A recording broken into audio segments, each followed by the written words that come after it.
Three young identical triplet boys vanished without a trace from a small Texas town in 1981, disappearing while playing outside their family home. But 30 years later, their mother spots a crucial detail hidden in one of their old photographs, a shocking discovery that would expose what really happened to them. The afternoon sun beat down on the modest suburban neighborhood in the rural outskirts of Texas near the Mexican border. Evie Marlowe adjusted her sun hat as she stood in the backyard of the Rodriguez family home, watching children play and adults mingle at young Tommy Rodriguez's birthday party. At 60 years old, Evie still carried herself with grace, though the decades had etched fine lines around her eyes that had spent countless hours scanning faces in crowds, always searching. Her husband Walter, 2 years her senior, stood chatting with some of the men by the grill. They had arrived an hour ago, joining the celebration as the neighborhood had done for generations. The birthday song had been sung, candles blown out, and cake distributed. Children now played freely while adults engaged in casual conversation. Evie was half listening to her neighbor Martha's story about her garden when movement at the patio door caught her attention. A man she didn't recognize stepped into the backyard, holding the hand of a young boy around 8 years old. "Sorry we're late," the man announced to no one in particular. "Something happened at home." The boy immediately broke free from his father's grip and darted toward the other children playing in the yard. As he ran past, Evie froze. The child wore green checkered overalls with bright yellow straps over a long-sleeved shirt. His dark curly hair bounced as he moved. Something about the combination struck Evie like a physical blow.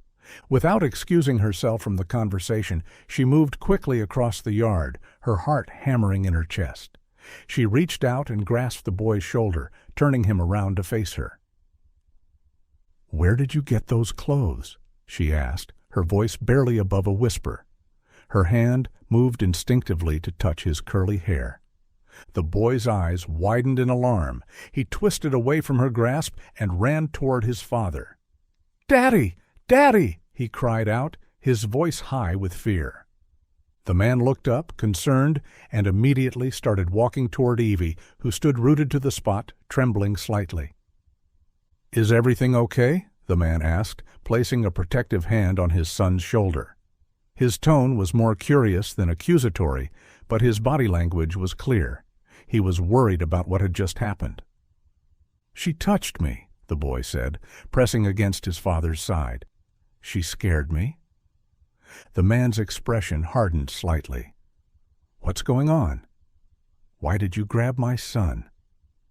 Evie's mouth opened, but no words came out. She reached toward the boy's clothing again, her fingers stopping short of actually touching him. "Those clothes, where did you get them?" "Excuse me?" The man stepped between Evie and his son. "What's your problem, lady?" Walter appeared at Evie's side then, along with several neighbors who had noticed the commotion. He wrapped a protective arm around his wife's shoulders, taking in the scene with a quick glance. "I'm sorry," Walter said, his voice steady despite the slight tremor in his hand. "My wife didn't mean any harm." He looked at the boy, and Evie felt him stiffen beside her. "Your son's outfit. It's very similar to what our boys wore. Our sons, they were triplets. They went missing 30 years ago. They had green checkered overalls just like that, with yellow straps and long sleeves. It must have shocked my wife." The neighbors murmured in understanding.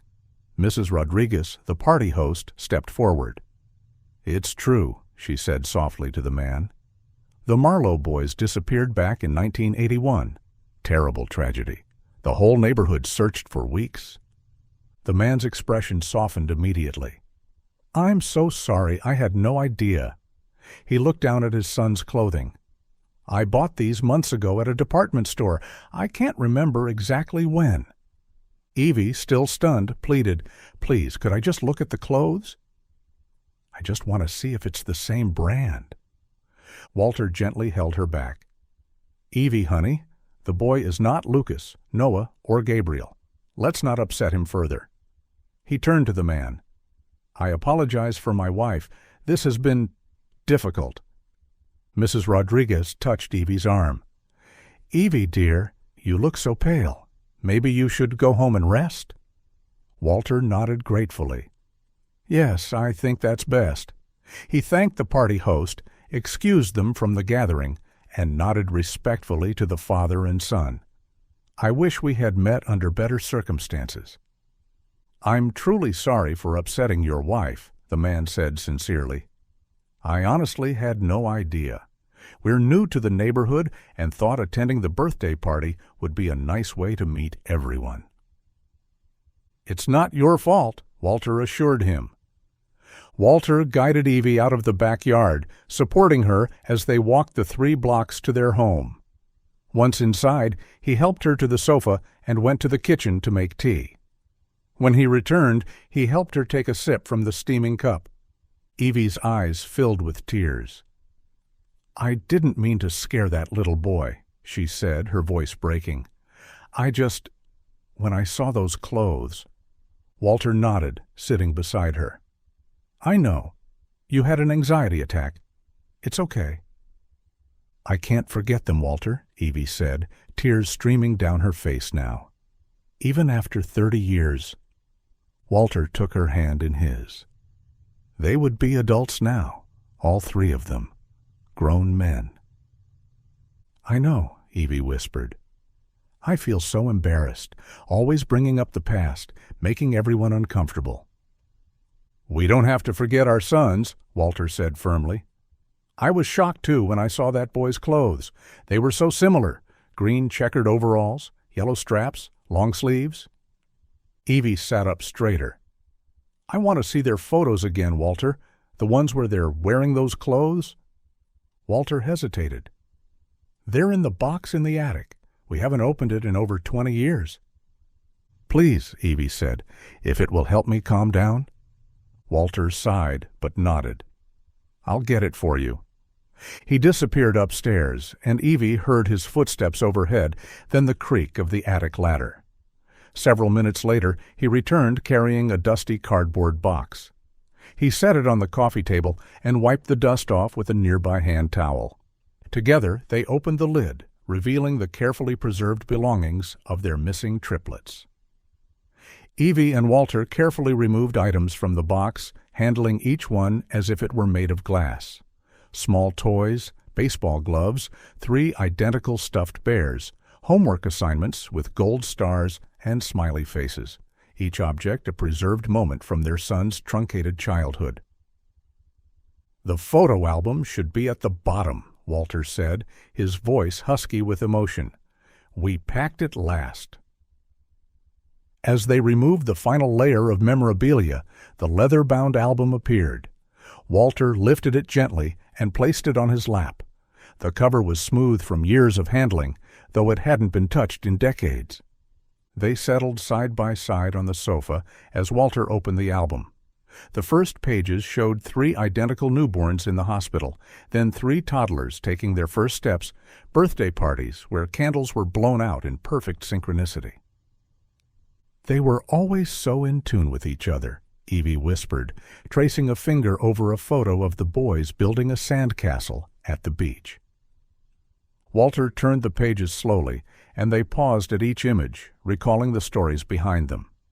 Then they reached the photo they were looking for, the triplets standing in front of their house, wearing their green checkered overalls with yellow straps over long-sleeved shirts. They were smiling broadly, arms around each other's shoulders. "This was taken the morning they disappeared, exactly an hour before they're gone," Walter said softly. Evie nodded and leaned closer, studying the overalls. "Look, Walter, the boy at the party, his clothes were similar, but different. The shade of green is different. Ours look more vintage, while his was more modern, and the checkered lines are thinner in our photo." "The straps are different, too," Walter noted. "Similar concept, but definitely not the same garments." Evie rubbed her eyes and sighed. "I feel terrible about how I reacted to that poor boy and his father. What were their names again?" Walter replied, "The boy is Malvin, and his father is Rowan. They're pretty new to the neighborhood, moved in about 3 months ago, I think." "I should apologize to them later," Evie said, shaking her head. "I must have terrified that child." They continued looking at the photo, reminiscing about that final day. Walter smiled as Evie recounted how Gabriel had insisted on wearing his overalls backward until she convinced him otherwise, and how Noah had already managed to get a grass stain on his knee before breakfast. As Walter poured himself another cup of tea, Evie suddenly poked his arm, almost causing him to spill. "Walter, look at the background," she said urgently. "Isn't that the Cadillac Lucas was such a big fan of?" Walter set down the teapot and peered at the photo. In the background, partially visible at the edge of the frame, was the front section of a reddish-brown Cadillac parked across the street. "You're right," he said slowly, memories surfacing. "Lucas was obsessed with cars, especially that one. The boys used to beg to look inside whenever they saw it." "That's Mr. Howard Fielding's Cadillac," Evie said, her voice growing more intense. "Their school teacher. Remember how he rarely drove it? He told us it was his most cherished possession." "Everyone in the school community knew about that car," Walter agreed. "The kids thought it was the most amazing thing they'd ever seen." "We were such a tight community back then," Evie murmured. "Everyone knew each other, and Mr. Howard was such a kind man. The children adored him." She turned the photo over, checking for any notes, then back again, examining it more closely. "Walter, are you absolutely sure this image was taken on the day they disappeared?" "Yes, why?" "Because Mr. Howard had moved to a different town by then," Evie said, her brow furrowing. "Remember how sad all the parents were when he switched schools? The kids loved him so much, we threw him a farewell party at the school the day before he left." Walter frowned. "I'm certain this was taken the morning of their disappearance. They disappeared in the afternoon." "But that's strange," Evie insisted. "Mr. Howard had supposedly moved from town a week before the boys disappeared. So how could his Cadillac be parked there in the photo?" Walter set the album aside and rummaged through the box again, searching through the items they had already removed. Finally, he found what he was looking for, the original Kodak photo envelope, with the film negatives still inside. The processing date was stamped clearly on the outside. "Look," he said, showing Evie the date. "This confirms it. The film was developed 2 days after they disappeared. These were definitely taken that morning." Evie rubbed her arms, suddenly chilled despite the warm air in the room. If that was really Mr. Howard's car, then he might have seen something suspicious in the neighborhood that day. The police would have questioned him. She paused, thinking. But they never mentioned interviewing the teacher, which means he must have truly been gone before the boys disappeared. Walter noticed Evie's increasing agitation and placed a gentle hand on her shoulder. "Evie, it could be a coincidence. It might not even be Mr. Howard's Cadillac. It could have belonged to anyone." "But I don't remember anyone else in the neighborhood who had a Cadillac," Evie countered. "We were very close with everyone. We would have known." "Maybe it didn't belong to a local," Walter suggested reasonably. "It could have been a visitor to one of the neighbors. You shouldn't overthink this, honey. The police examined all our family photos, including this one. They questioned everyone and followed all leads. If it had been Mr. Howard's Cadillac, they would have noticed the license plate and confirmed it to us." Evie took a deep breath as Walter urged, accepting another sip of tea from the cup he offered. The warmth seemed to calm her slightly. "You're right," she said finally. "It's probably nothing." Walter nodded in relief and closed the photo album. Evie had removed the photo, wanting to keep it close. Together, they began gently returning the items to the box, each memento a fragment of the lives their sons had lived and the futures they were meant to have. After packing everything back into the box, Walter glanced at the ornate clock on the mantel and jumped to his feet. "Good Lord, I completely lost track of time. I have my checkup appointment today at 11:50 a.m., and it's already 11:30. It's Saturday, and the clinic only opens until 1 p.m. Evie looked up from the photo album, surprised. "I totally forgot to remind you. Dr. Matthews doesn't like it when patients are late."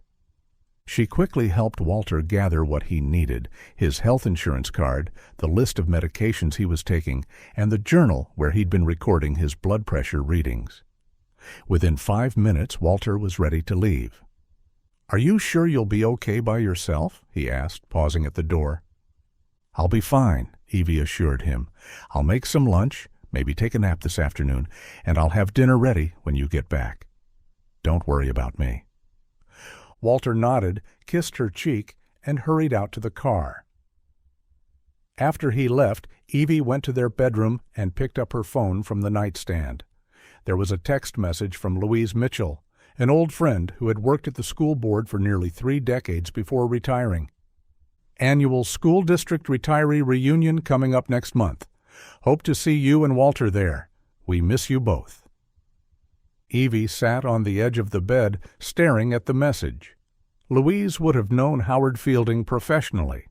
She might have information about him, though Evie didn't want to suspect Mr. Howard. He had been such a kind and wonderful teacher, especially good with children.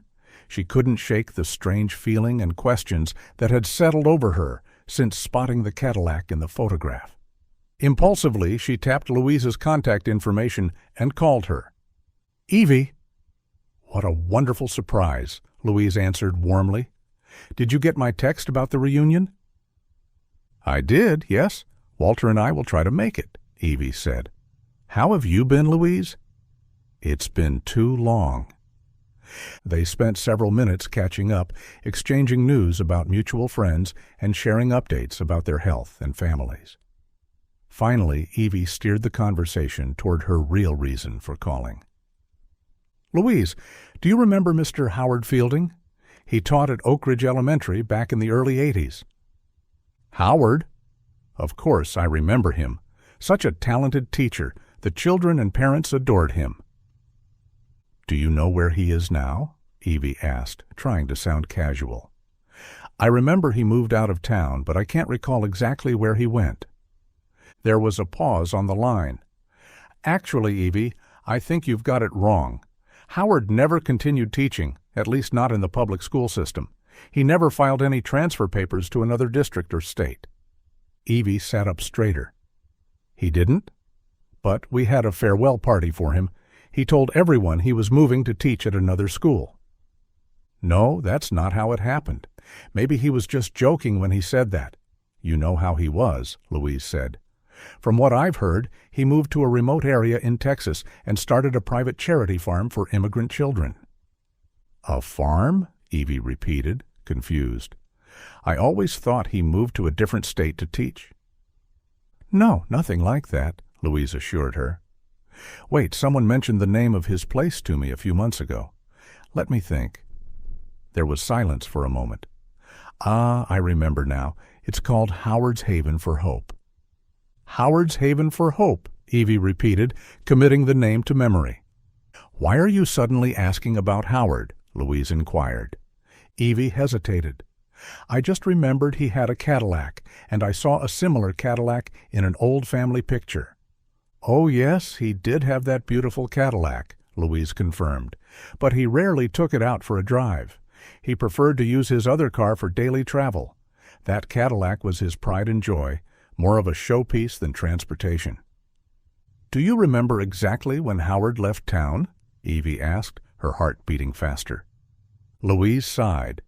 "It was so long ago, Evie, I really couldn't say for certain." After ending the call, Evie immediately went to the computer in the small home office and searched for Howard's Haven for Hope. She found a simple website with minimal information. The homepage banner showed smiling young men and boys working on a farm. Most appeared to be of Spanish or Mexican heritage, with dark hair and tanned skin. She browsed through the gallery photos, but nothing looked unusual or suspicious. In fact, the images portrayed what seemed to be a positive, nurturing environment. Howard appeared to be doing good work, providing opportunities for immigrant children. His profile page featured a brief biography mentioning his background as an elementary teacher and his passion for working with children.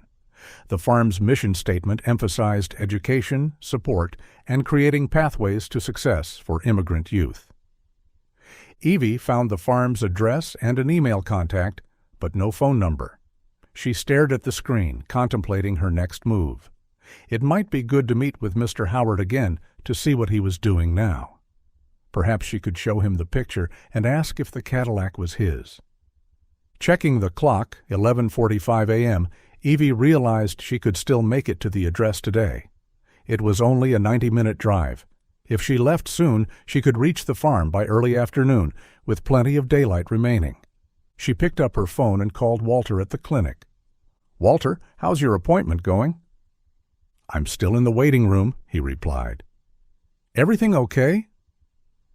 "Yes, but I found some interesting information." Evie explained what Louise had told her about Howard's farm. "I'd like to go there today, Walter. Would you come with me?" There was a pause. "I don't know, Evie. I'm a bit worried about you. You seem fixated on this Cadillac coincidence." "I'm fine," she assured him. "I don't want to overthink this or have bad feelings toward Mr. Howard. He was always so kind. The charity farm looks interesting, and it would be nice to catch up with him after all these years." "All right," Walter agreed, "but we should call him first. Let him know we're coming." "I didn't find a phone number, just an email address. I'll send a message, though they might not see it before we arrive." They agreed to meet at the clinic since it was on the way to the farm. Walter would finish his appointment, and Evie would take the bus to meet him there. "I'll leave right away," Evie said, already reaching for her purse. "See you soon." Evie left the house with a sense of purpose, locking the door behind her and walking briskly to the bus stop 3 blocks away. The Texas heat was building as the day progressed, and she was grateful when the bus arrived just as she reached the stop. The 15-minute ride to the medical clinic passed quickly as Evie's mind churned with questions about Howard Fielding and his Cadillac.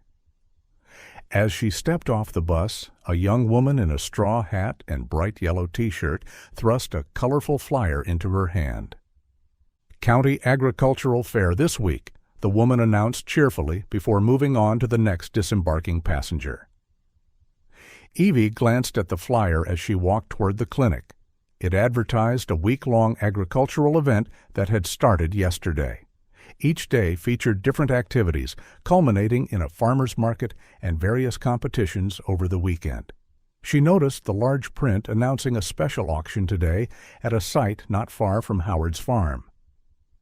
"Interesting," she murmured, tucking the flyer into her purse as she approached the clinic entrance. Inside, she found Walter at the cashier's desk, settling his co-payment for the appointment. He smiled when he saw her. "Perfect timing," he said. "Dr. Matthews says everything looks good. My blood pressure's down since they adjusted my medication." "That's wonderful news," Evie replied, genuinely relieved. "Are you ready for our little adventure?" Soon they were in Walter's sedan, following the GPS directions toward Howard's Haven for Hope. The landscape gradually changed from suburban neighborhoods to increasingly rural farmland as they drove. "Any response to your email?" Walter asked, eyes on the road ahead. "No, nothing," Evie replied. She pulled the flyer from her purse. "But look at this. I got it at the bus stop. There's a big agricultural event happening this week. Today, there's an auction not far from Howard's farm." Walter glanced briefly at the flyer as she held it up. "I wonder if Howard will be at that event." "It's possible," Evie agreed, studying the map on the flyer. "The auction site is in the same general area as his farm, just a different address." "Let's visit his farm first as planned," Walter suggested. "We can always check out the auction afterward." After driving for more than an hour through increasingly remote countryside, they turned onto a long gravel road marked by a simple wooden sign, Howard's Haven for Hope. The driveway led to a cluster of buildings, a large farmhouse, several barns, and what appeared to be dormitories. The place seemed quiet, with few people visible. As they parked and got out of the car, they noticed a young man emerging from one of the barns. "Hello there," Walter called out, waving. The young man, Hispanic, probably in his early 20s, approached them with a friendly smile. "Hello? Can I help you?" "We're looking for Howard Fielding," Evie said. "Is this his farm?" "Yes, this is Mr. Fielding's place," the young man confirmed. "Do you have an appointment with him?" Walter shook his head. "No, not exactly. We're old friends from back when Howard was a teacher. We sent an email to the address on the website." The young man's expression cleared. "Oh, that's the old email address. We've been switching to a new one this past month, but the website hasn't been updated yet." He looked apologetic. "Mr. Fielding isn't here right now. He and most of our staff and children went to the county agricultural event. There's an auction today, and we're also running a stall to promote our charity program." "Yes, we just heard about the event," Evie said, trying to hide her disappointment. She turned toward the car, ready to leave. "Wait," Walter said, placing a hand on her arm. He turned to the young man. "Since we're already here, would it be possible to look around the farm a bit? We'd love to see what Howard has built here." The young man hesitated. "Let me check with the supervisor on duty. One moment, please." He walked away, pulling out a phone, and had a brief conversation. When he returned, he was smiling. "That's fine. I'd be happy to show you around." For the next 30 minutes, they followed him through the property. He showed them the barns where they kept livestock, the stables for the horses, and the fields where they grew various crops. Throughout the tour, he explained their charity program, how they helped immigrant children learn about agriculture and farming while providing them with education and support. "This is one of our special barns," the young man said, as they approached a colorful structure with children's paintings decorating the exterior. It's designed specifically for the younger children to play, get messy, and explore. Mr. Fielding created this program to introduce farming life to kids in a fun way. Inside the barn, they found a man arranging materials on several low tables. He appeared to be in his late 30s or early 40s, with thick black curly hair and fair skin. When he smiled at their entrance, Evie noticed his unusually wide, bright smile. "Ferdinand, these are friends of Mr. Fielding," their young guide explained. They stopped by, hoping to see him. The man wiped his hands on a towel and approached them, extending his hand. "I'm Ferdinand, the activities coordinator. Nice to meet you." "Walter and Evie Marlowe," Walter said as they shook hands. Ferdinand gestured to the materials he'd been arranging. "I'm preparing some demonstration activities for potential investors and clients who will be visiting during the event this week. We want to show them exactly how we work with the children here." He moved around the tables with practiced ease, explaining each station. "I've been here a very long time, since I was 6 years old, actually. Mr. Howard rescued me and took me in when I had nowhere else to go." "Howard was a school teacher before this," Evie said, watching Ferdinand's movements carefully. "Our sons were his students. He always had a way with children." "He's a man with a noble heart," Ferdinand agreed. They looked around the barn, taking in the children's artwork that covered one entire wall. There were colorful drawings done with crayons, alongside more textured creations where leaves, oats, and eggshells had been pasted to create unique effects. Evie's gaze landed on a drawing of a red Cadillac, meticulously decorated with colorful grains of rice glued to the paper. The detail was impressive.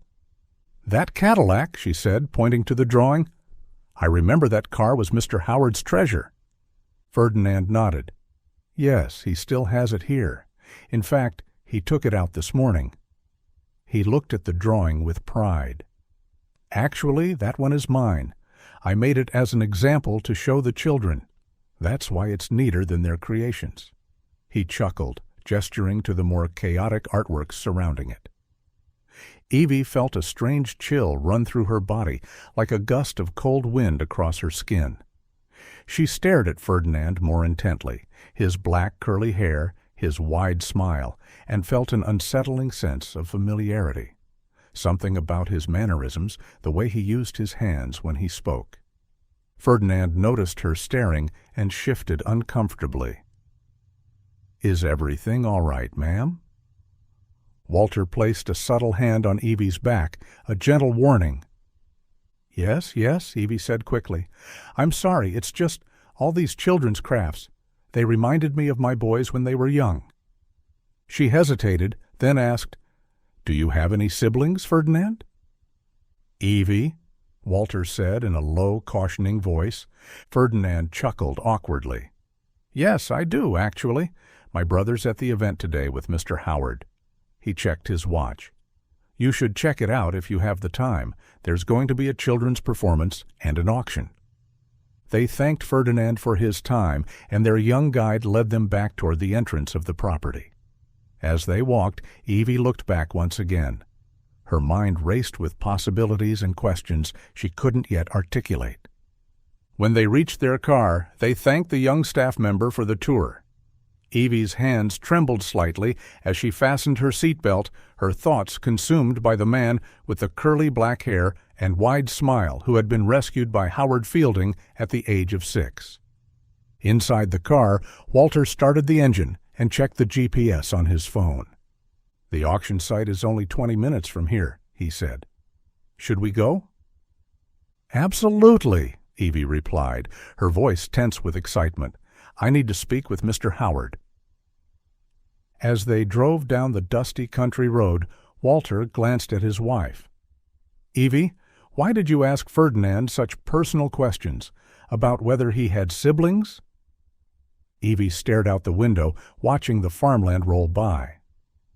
I just had this strange feeling when I saw that Cadillac drawing he made, and then his hair and his smile. She turned to face Walter. They looked like Lucas? Walter shook his head. Evie, you can't possibly think that. They look very different. Just because of the hair color and curls and the smile doesn't mean— I know, Evie interrupted. I'm sorry. I didn't mean to be inappropriate. It's just— Something about him felt familiar. Walter patted her hand reassuringly, but said nothing more. The rest of the short drive passed in silence, both lost in their own thoughts. They arrived at the county fairgrounds where the agricultural event was being held. Colorful tents and booths lined the perimeter of a large field, with farm equipment displays in the center. The place was crowded with farmers, ranchers, and families enjoying the festivities.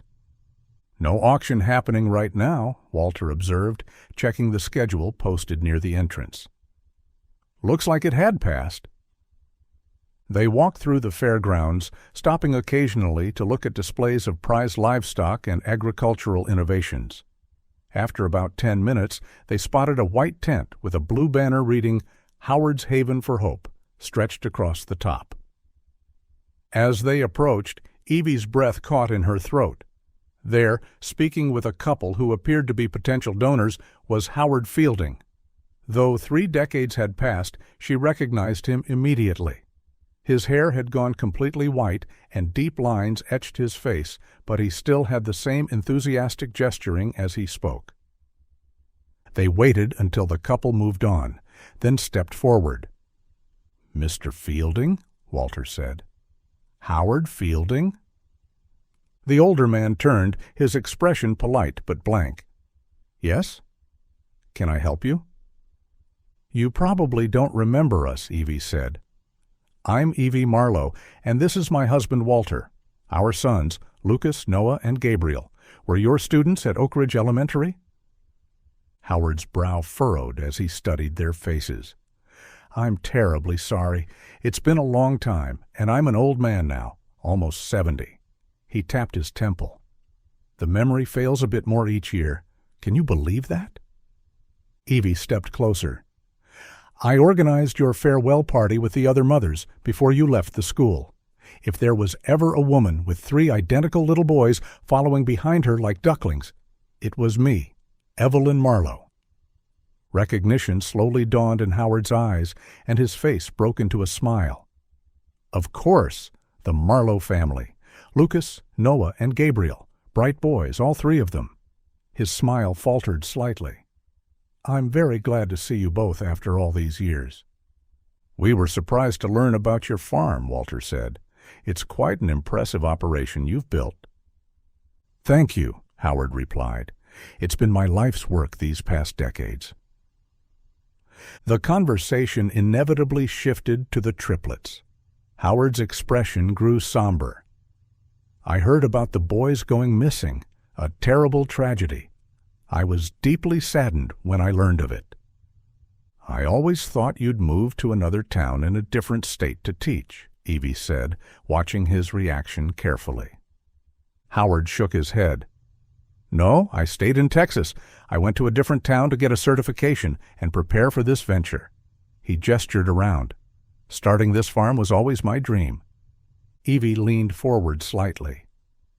"Mr. Howard, do you remember what date you left town? Was it before or after my boys disappeared?" "Before," Howard said promptly. "It must have been before, because otherwise the police would have questioned me." He tilted his head. "Why do you ask?" Without answering, Evie reached into her purse and produced the photograph she had taken from the album. She held it out to Howard. "I was looking at this photo just this morning. It was taken the day the boys disappeared, just an hour before, actually." She pointed to the edge of the frame. "I noticed the Cadillac in the background." Walter stepped closer. "Was that your Cadillac, Mr. Fielding? Do you remember driving in our neighborhood or parking near our home that day?" Howard's expression changed subtly. The affable smile disappeared, replaced by a tight-lipped seriousness. He stared at the photo for a long moment, silent. "I can't remember exactly the date when I left town," he finally said, his voice lower than before. "And I certainly don't recall driving near your home or seeing the boys that day." He handed the photo back to Evie. "It must belong to someone else." Walter nodded, placing a hand on Evie's shoulder. "Well, at least now we have our answer." Evie nodded too, but she noticed Walter's behavior had changed. He seemed suddenly tense, clearing his throat and shifting his weight from foot to foot.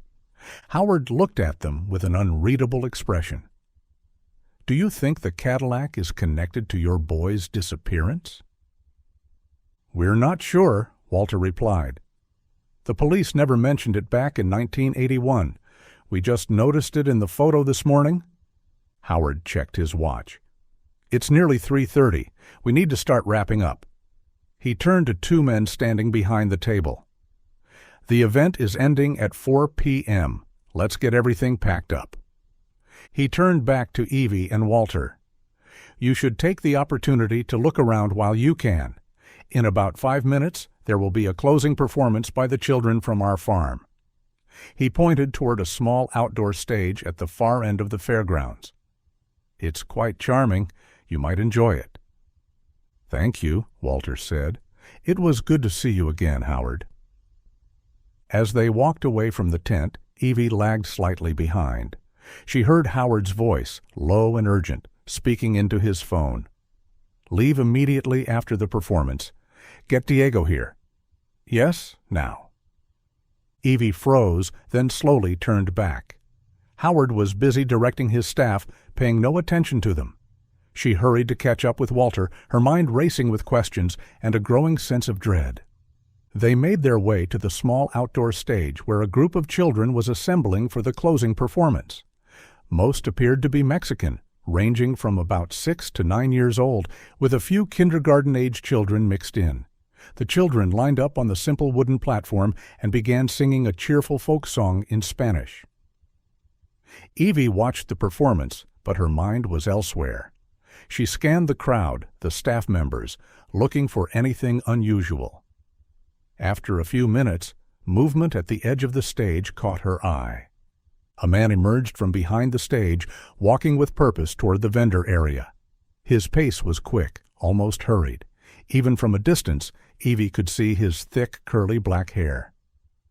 "Walter," she whispered urgently, tugging at his sleeve.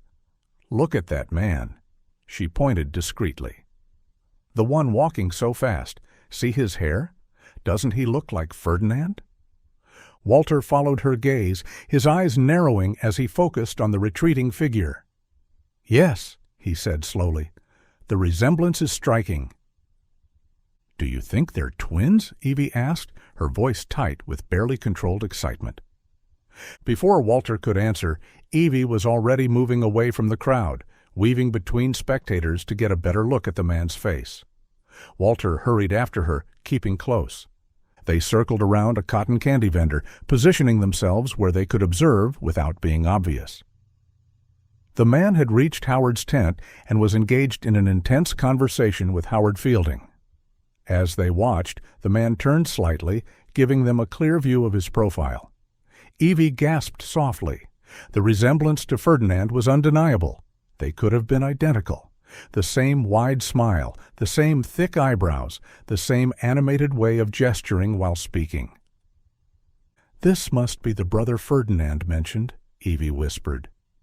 "Diego, I think, the one Howard was calling for." Walter's face had gone pale. The similar smile. Same curly black hair? Could they be? "Lucas and Noah," Evie finished, her voice barely audible. She gripped Walter's arm tightly. "Remember how Gabriel used to have a slightly smaller body and smaller eyes? He was always the easiest to identify because of his eyes.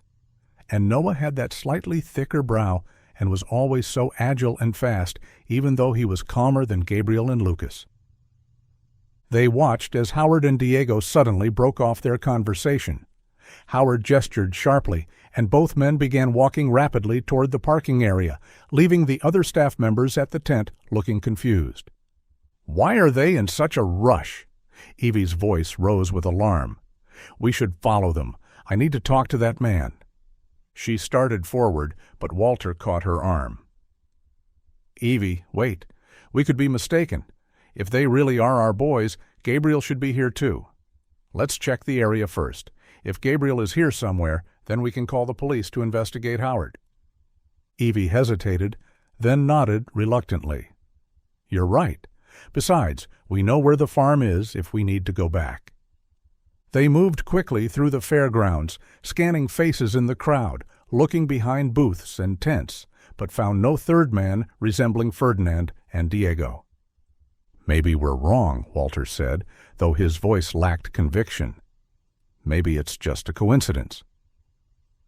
But Evie was already heading back toward Howard's tent, where a single staff member was packing up the last of their materials. He was an older man, perhaps in his late 60s, with weathered hands that spoke of decades of farm work. "Excuse me," Evie said, trying to keep her voice casual. "We were just at the farm earlier today and met Ferdinand. Then we saw another man who looks just like him. Diego, is it? Are they brothers?" The man looked up, nodding. "Yes, they're twins." "Twins?" Evie repeated, exchanging a glance with Walter. The man chuckled. "Well, actually, here's a fun fact. They're triplets. The third one isn't here today, though. He works at Mr. Howard's private estate, not far from the farm." Evie and Walter stared at each other, identical expressions of dread and hope mingling on their faces. "Where is this private estate?" they asked in unison. The man gave them an odd look, clearly taken aback by their synchronized question and sudden intensity. "I'm sorry, but I can't disclose the owner's private information." He handed them a brochure. "Here's the farm address if you want to know more about our programs and what we're doing." "Yes, thank you," Walter said, taking the brochure even though they already had the information. "We appreciate your time." They stepped away from the tent, moving to a quiet corner where they wouldn't be overheard. "Walter," Evie whispered, her voice shaking. "Triplets. They're triplets, and they're the right age. Ferdinand said he's been with Howard since he was 6. Walter ran a hand through his hair, his expression stricken. It can't be a coincidence. The Cadillac in the photo, Howard's strange reaction, and now these 3 men who look so much alike. "Our boys," Evie said, tears filling her eyes. After all these years, could we have finally found our boys? They rushed to the parking lot, scanning the area for Howard or Diego, but saw no sign of either man. Getting into their car, Walter started the engine. "We're going back to the farm," he said firmly, his knuckles whitening on the steering wheel. "That's where they're most likely to go." As they pulled onto the road, Evie pulled out her phone and dialed 911. When the dispatcher answered, she asked to speak to a detective, explaining it was regarding their cold case of missing children from 1981. Within moments, she was connected to Detective Martinez from the Missing Persons Unit. "This is going to sound incredible," Evie began, her voice trembling slightly. "But my husband and I believe we've found our sons who disappeared 30 years ago." She quickly explained everything: the photograph with the Cadillac, finding Howard Fielding at his charity farm, and discovering two men who appeared to be identical to each other, with a third brother not present. "They looked like at the right age, should be 36 now, and they have the same features as our boys," she concluded. The man who took them, Howard Fielding, was their elementary school teacher. He left the event in a hurry when we showed him the photograph. "I understand your concerns, Mrs. Marlowe," Detective Martinez replied, his tone calm but firm. "But I need you to promise not to confront Mr. Fielding on your own once you reach the farm. He was a respected figure in the community, and we'd like to question him first. We're also working on gathering more information and locating his private residence. My team and I are heading to the farm now, and I've already contacted the local sheriff's department. They should be there within 10 minutes. "We're almost there," Walter said, turning onto the gravel road leading to Howard's Haven for Hope. "If you see Howard, maintain a safe distance," the detective warned. "The fact that he left early from the event with one of these men is concerning, but we have to be careful." "We will," Evie promised, keeping the line open. They reached the farm, but parked well away from the main buildings, positioning their car behind a stand of trees where they could observe without being seen. Minutes ticked by with no sign of movement, though a car remained parked in the farm's lot. Then, after what seemed like an eternity, 3 figures emerged from the main house: Howard, Diego, and Ferdinand. They moved quickly, throwing bags into the trunk of Howard's car. "They're leaving," Evie whispered into the phone. "Howard, Ferdinand, and Diego. They're all getting into a car." "Stay where you are," Detective Martinez instructed. "We've found the farm's property records. It's registered under a different name than Howard Fielding. We're issuing warrants now to search both the farm and the private residence we've located." As Howard's car began to pull away from the house, 2 sheriff's vehicles appeared on the gravel drive, lights flashing. They quickly positioned themselves to block the exit. "The sheriff's deputies are here," Evie reported, her heart racing. "Good. Stay in your car until I tell you otherwise," the detective replied. Through the windshield, they watched as 4 deputies approached Howard's vehicle, hands hovering near their holsters. Howard stepped out, his hands in the air, but his face a mask of confusion and anger. Ferdinand and Diego exited more slowly, looking bewildered. One of the deputies spoke at length with Howard, who gestured emphatically, pointing toward the house and shaking his head. The deputy seemed uncertain, glancing at his colleagues. "I think the sheriff is hesitant," Walter murmured. "Howard must have a good reputation around here." Indeed, they could hear fragments of conversation carried on the breeze. Respected figure in the county? Charity work? Must be a misunderstanding. "I can't wait any longer," Evie said suddenly, dropping the phone into her purse but leaving the line open. "They're going to let him go." Before Walter could stop her, she was out of the car and striding toward the group. Walter hurried after her. "Howard Fielding!" Evie called out, her voice stronger than she felt. Everyone turned to look at them. Howard's expression darkened when he recognized them. "Mrs. Marlowe," one of the deputies said, stepping forward, "please return to your vehicle. We're handling this situation." Instead, Evie reached into her purse and pulled out the photograph from 1981. She held it up for everyone to see. "If you're even considering letting this man go, then let me show you something," she said, pulling out the photo. "These are my sons, Lucas, Noah, and Gabriel Marlowe. They vanished 30 years ago, on June 12, 1981. She turned and pointed to Ferdinand and Diego. "And here are 2 of them standing right in front of you." Ferdinand and Diego stared at the photograph, their expressions shifting from confusion to shock. They moved closer, examining the image of three identical boys in green checkered overalls. "That's us," Ferdinand said softly. "With Marco." "Is there a third brother?" one of the deputies asked sharply. Both men nodded, still staring at the photograph. "I did nothing wrong," Howard insisted, his voice rising. "I saved these boys. They were abandoned." "These were my children. They were not abandoned," Evie said, her voice breaking. "They disappeared while playing outside our house one afternoon." She pointed to the edge of the photograph. "That's your Cadillac in the background, isn't it, Howard?" "The same one you still have."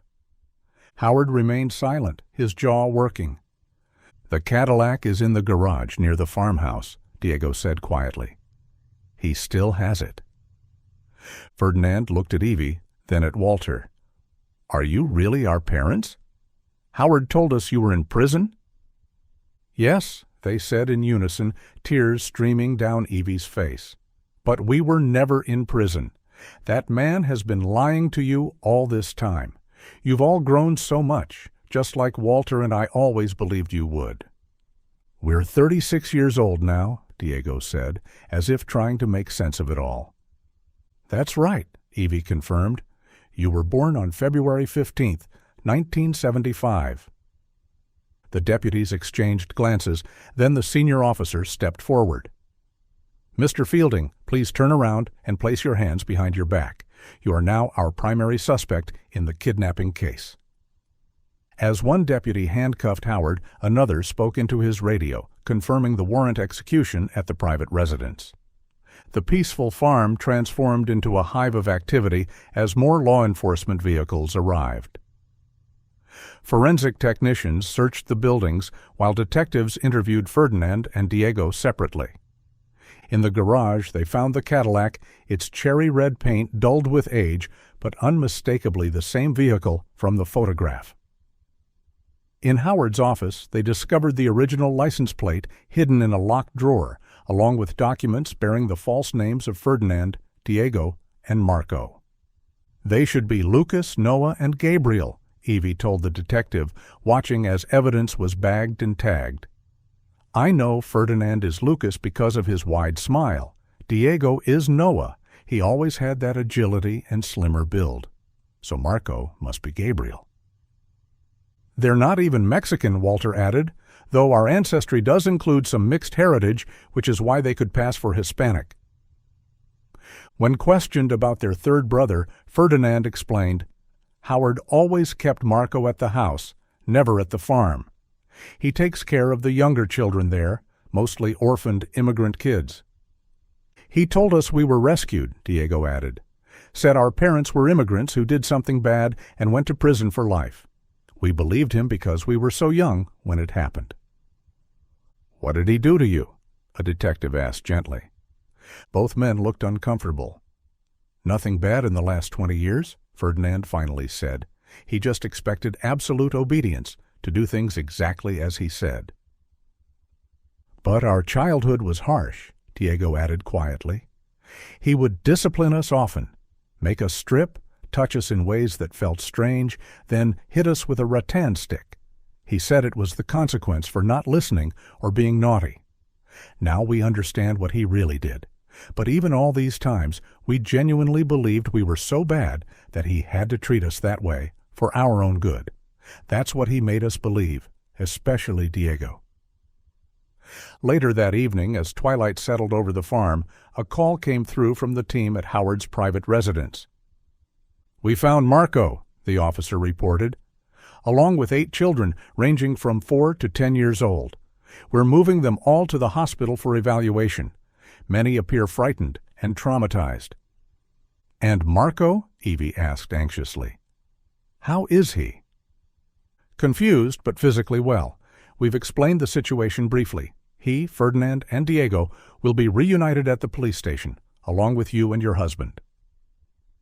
As darkness fell, Evie and Walter were escorted to a police car for the drive to the station. Ferdinand and Diego followed in separate vehicles, each accompanied by a detective. Evie reached for Walter's hand as they drove away from the farm, leaving behind the place that had been both a prison and a home to their sons for 3 decades. "Our boys," she whispered. "We found our boys." The fluorescent lights of the police station cast harsh shadows across the worn linoleum floor. Evie sat in a small interview room, a styrofoam cup of lukewarm coffee untouched before her. Detective Martinez sat across the table, recording device between them, as she recounted the day her world had shattered 30 years ago. "Our community was very close back then," she explained, her hands folded tightly in her lap. "Everyone knew everyone. Mr. Howard was highly respected. He was the boys' favorite teacher. Sometimes he'd drive children home with parent consent, of course." She described that fateful day, her voice steady despite the pain that still lingered in her eyes. "Walter and I were both home, but we often let the children play outside by themselves for a few hours. It was a different time back then, in 1981. The neighbors all knew the boys, so we felt safe letting them play unsupervised." "You didn't see them being taken?" Detective Martinez asked gently. Evie shook her head. "I was doing house chores in the back room. Walter was fixing something in the backyard. Neither of us was watching the window." Her voice caught. "One minute they were there, playing in the front yard, and the next they were just gone." The detective nodded sympathetically, making notes. "Mrs. Marlowe, we've interviewed Mr. Fielding and questioned the staff from the farm. Given his age and health, Mr. Fielding seems to have decided to confess rather than fight the charges." Evie straightened, her attention sharpening. "What did he say?" "He said he always felt connected to the Triplets. That's how he phrased it. That afternoon, before he supposedly left town, he decided he wanted to take them with him." The detective flipped through his notes. "He lured them by offering ice cream and a short drive in his Cadillac. The boys were apparently fascinated with that car." "Lucas especially," Evie whispered. Fielding had planned the kidnapping in advance. He had already packed essentials and had forged paperwork for crossing county lines. Later, he returned to this county and established the farm using a forged identity. He purchased the isolated property with cash under a false LLC and claimed to be running a nonprofit for migrant children. "But how could there be no witnesses?" Walter asked, having been brought into the room to hear the findings. "And how did the police never find him?" "There were no screams or struggles that would have alerted anyone," the detective explained. To the boys, Mr. Howard was a trusted figure, offering them ice cream and a ride in his fancy car. "The Triplets were known to wander within the block," Evie added, "so maybe no one thought anything of seeing them with him?" "Exactly," Detective Martinez confirmed. After the ice cream trip, Fielding convinced them not to go home yet. He told them their house was in danger and that their parents were involved in something bad. Over time, he brainwashed the boys. They had trusted him so completely that it was relatively easy to manipulate them. They were only 6 years old. Walter took Evie's hand, his face grim. "He told the Triplets they were orphaned immigrant children," the detective continued, "that their parents had hidden their true origins from them, that they had been living illegally in America, and that you both had been sent to prison. He gradually indoctrinated them with these stories, even creating fabricated photo albums to support his lies." "So the motive for kidnapping our boys was just fascination?" Evie asked incredulously. The detective's expression grew somber. "We've investigated Fielding's background. He lost his entire family, wife and twin sons, in a house fire in the early 70s.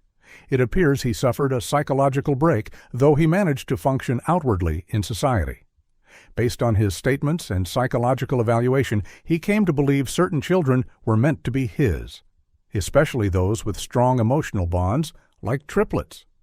Evie closed her eyes, trying to process the twisted logic that had stolen 3 decades from her family. "What happens now?" Walter asked. "Fielding will face multiple charges: kidnapping, child abuse, false imprisonment, identity fraud, and more. The younger children found at his private residence are being evaluated, and we're working to identify them and locate their families." The detective stood. "But I think there are 3 people who have waited long enough to see you." He opened the door and spoke quietly to an officer in the hallway. Moments later, the door reopened. Ferdinand, Diego, and Marco, Lucas, Noah, and Gabriel stood hesitantly in the doorway. Though they were grown men now, Evie could still see her little boys in their features. Lucas's wide smile, Noah's thoughtful eyes, Gabriel's smaller frame. For a long moment, no one moved. 30 years of separation hung between them like an invisible wall. A lifetime of missed birthdays, graduations, heartaches, and triumphs. Then Evie rose from her chair, a strangled sob escaping her throat.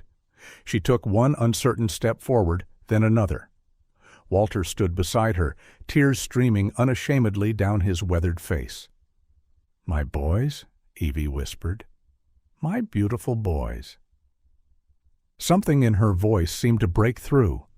Lucas was the first to move, crossing the room in 3 long strides to enfold his mother in his arms. Noah and Gabriel followed immediately, and Walter stepped forward to complete the circle. They stood there, 5 people holding onto each other as if afraid they might disappear again, tears mingling as 3 decades of grief and loss poured out in a flood of emotion. "I never stopped looking for you," Evie said through her tears, touching each of their faces in turn, relearning the contours that had changed from boy to man. "Not for one single day." "We didn't know," Gabriel said softly. "We thought you were gone."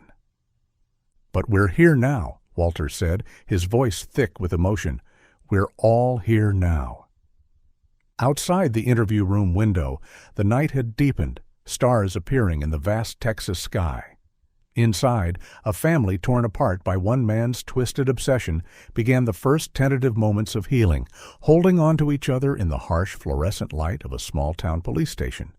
Finally, miraculously, complete once more.